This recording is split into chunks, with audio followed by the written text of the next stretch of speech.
Hello everyone, today I'll tell you how to withdraw money from Bitget to bank account. Go to bitget.com and log into your account. Go to assets. Next go to withdraw. To withdraw to your bank account, you first need to convert your crypto to USDT if it's not already in USDT. If you have BTC or another crypto, go to convert section and swap it for USDT.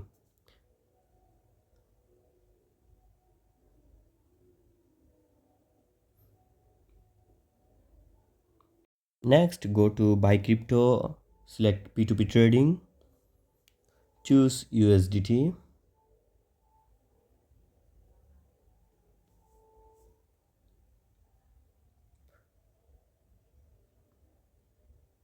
Choose your preferred payment method like a bank transfer. Enter the amount of USDT and select confirm to sale.